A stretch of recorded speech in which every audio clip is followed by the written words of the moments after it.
Hey guys, welcome back to another session with me, Haleen, and today we're going to be doing something different. Instead of a typical class format, I'm going to be sharing with you some of my favorite core exercises to do, and instead of thinking of doing them for the sake of vanity, like building a six-pack, think about it as building stability for your lower back, and pelvis, and hips. And I recommend doing this to supplement your yoga practice or integrating them into your yoga practice. And all you will need is a belt. It can be a yoga belt or a regular belt. So let's get started. You're going to start on your backs and then lie down. Bend your knees, put your feet on the ground. And then from here, just pick up your legs and bring your knees over your hips. So there's a 90-degree angle between your knee and your hip. Then take your palms and put your palms on the fronts of your knees, so the part of your knee facing towards your chest. Then push your knees away from your chest, but at the same time, pull your knees back in towards your chest. So you have a little push and pull game going along with your hands and your knees. And if you do this, you will very quickly begin to feel quite a few things activate, including your lower abdominal muscles, your hip flexor muscles, even your quad muscles a little bit. Don't try to turn off your hip flexor muscles here, they have to work, but do ensure that you're really getting your abdominals to work too, and you can do that by pushing the abdominals down a little bit into the floor if all you feel are your hip flexor muscles. So keep pressing and pulling just for a little bit longer, and then go ahead and slowly release your feet to the floor.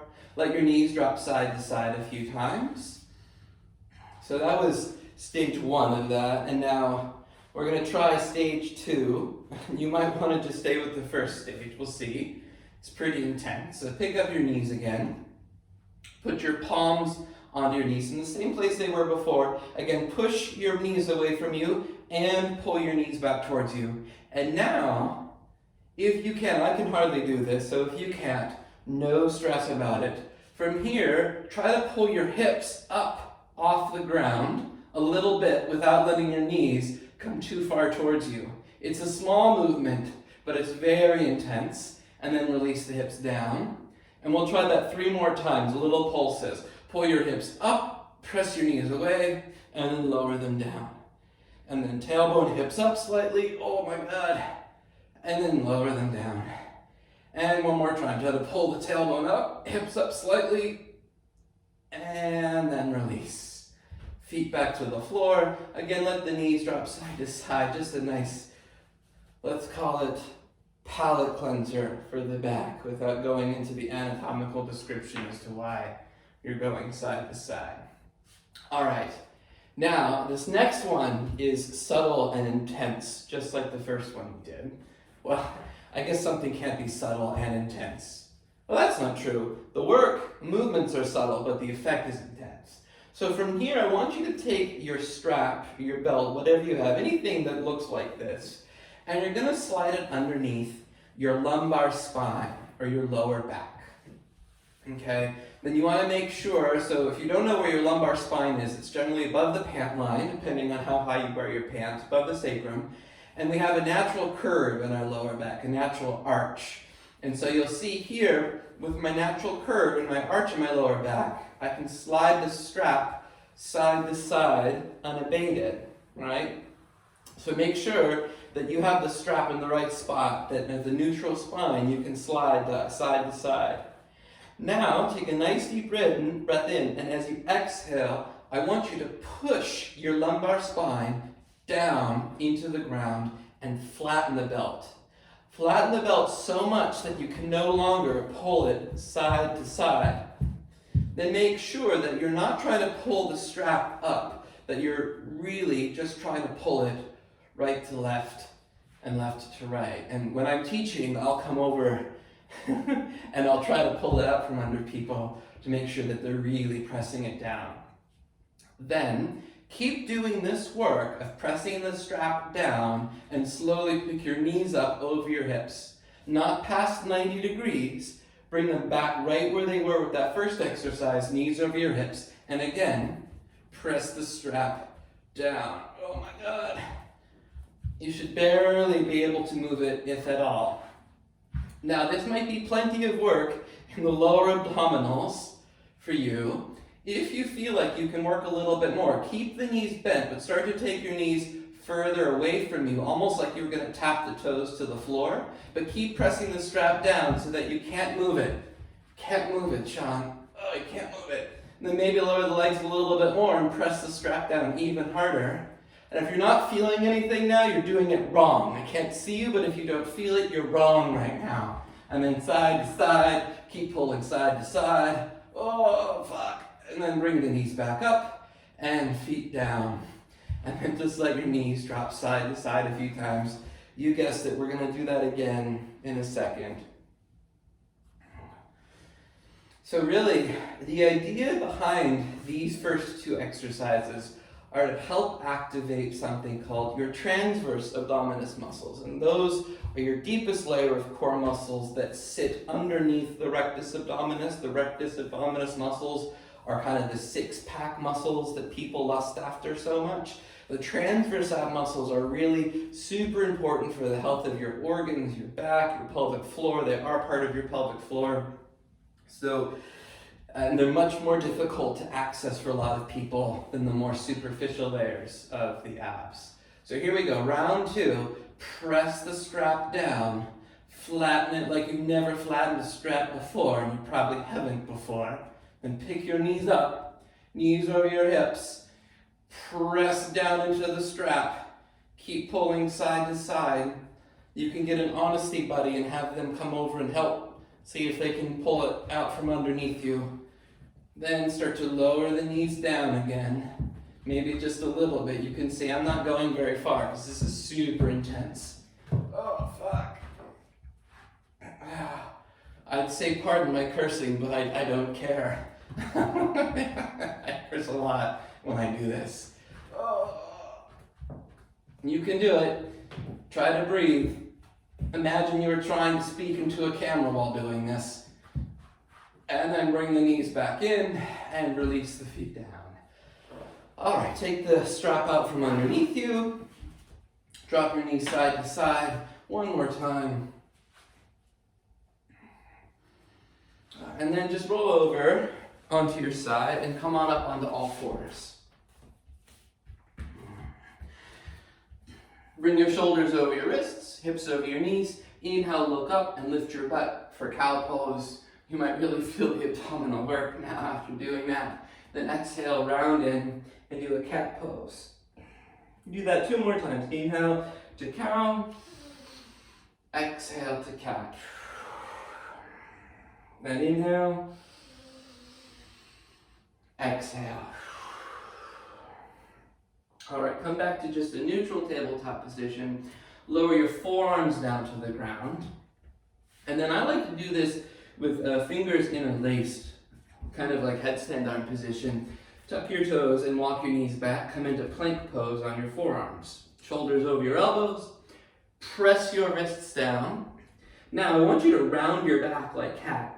But when you round your back, don't lift your hips up. Keep the hips roughly as high as your shoulders.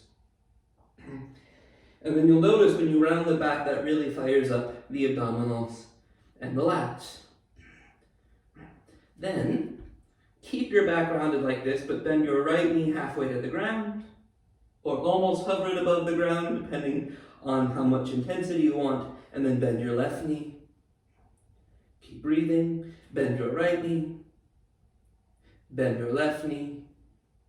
One more time, bend your right knee, bend your left knee. Straighten both legs, lift your right leg half an inch.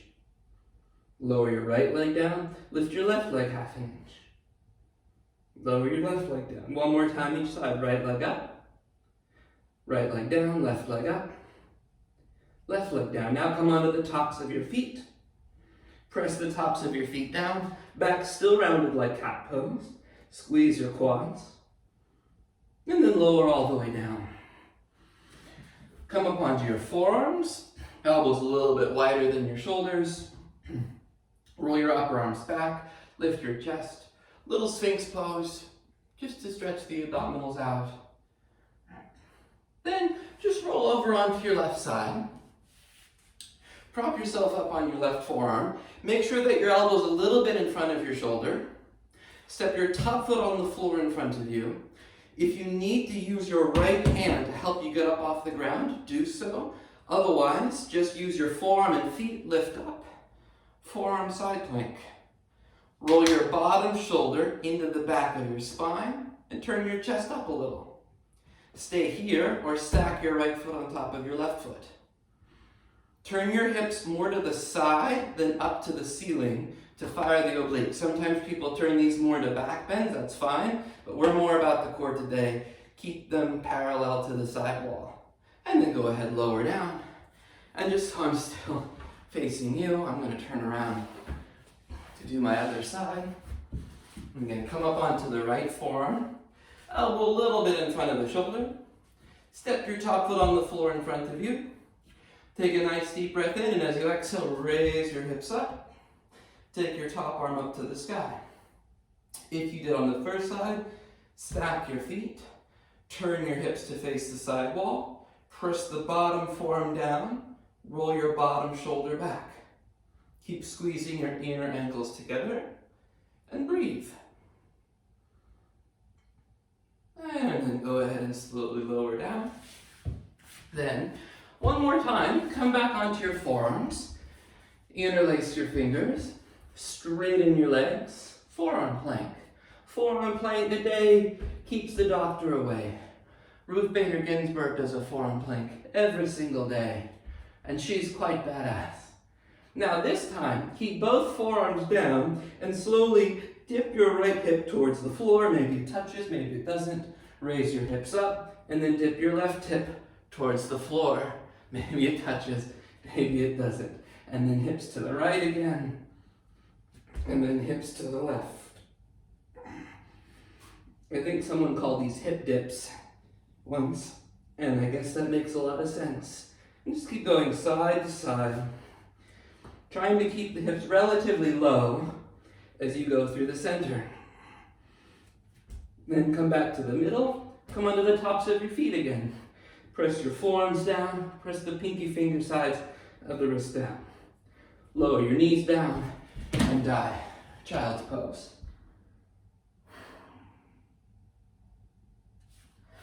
All right. Let's keep going.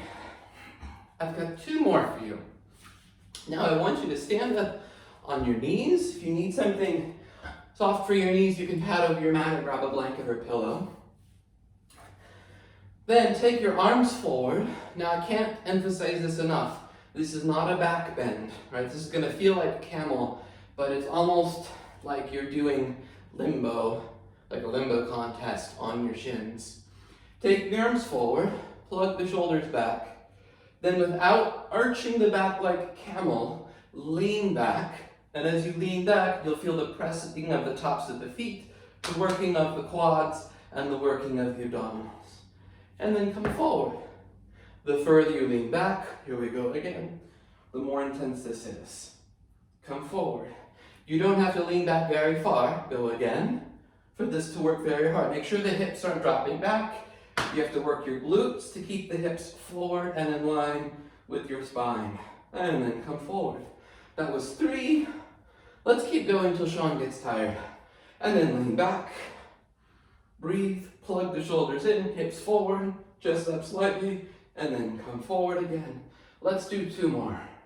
Lean back, and come forward. And one more time, lean back, hold it, turn the palms up, squeeze the elbows, and slowly come forward. All right.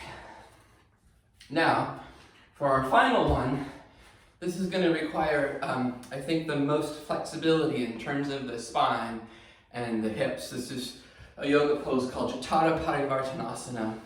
And we'll kind of do the beginnings of it, meant to really get the obliques, the shoulders, everything fired up. So the way that I'm going to do this, let me think about this. I'm going to You're gonna lie down. I just have to scooch over a little bit, and then take your arms up to a T. And you wanna make sure that your arms are 90 degrees from your shoulders. For this variation, I want you to turn your palms down into the floor, bend your knees, put your feet on the ground, lift your butt an inch, scoot your butt to the right, put your butt back down. So hips went to the right, nothing else changed. Pick your knees and your feet up, squeeze your inner knees and legs towards each other. Now, look to your right, press both palms into the ground.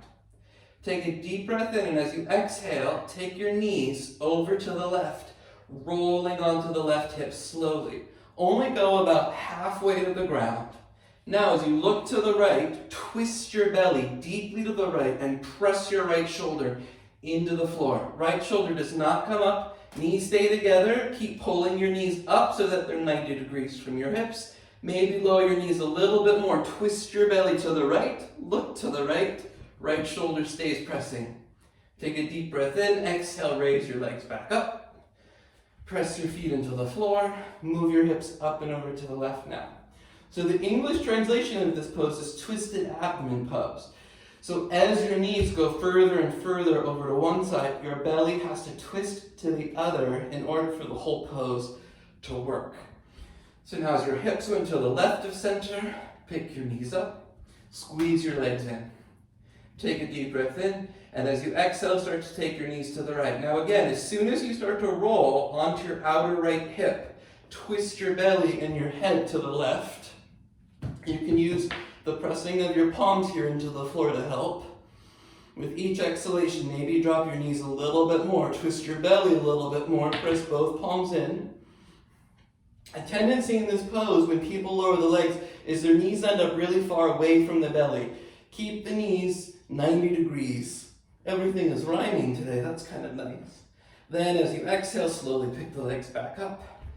We'll do one more time each side.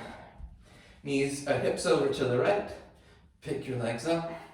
And then as you exhale, take your knees to the left.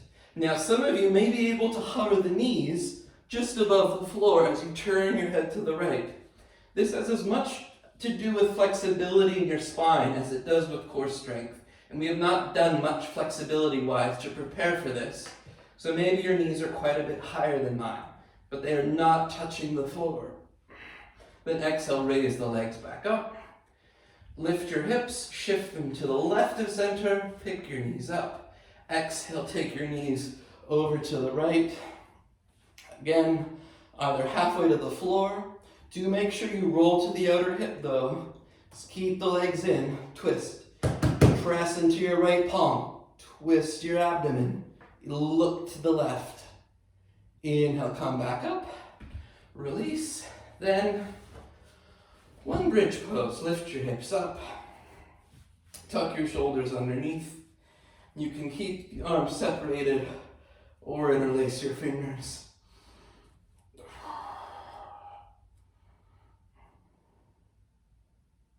And then exhale, slowly release. Oh.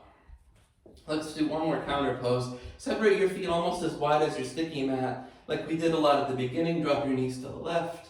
Pick your left foot up, put it on top of your right knee, and stretch your right arm overhead. Come back to center, drop both knees to the left. Pick up your right foot, Drop your knees to the right, pick up your right foot, put it on top of your left knee, and stretch your left arm overhead.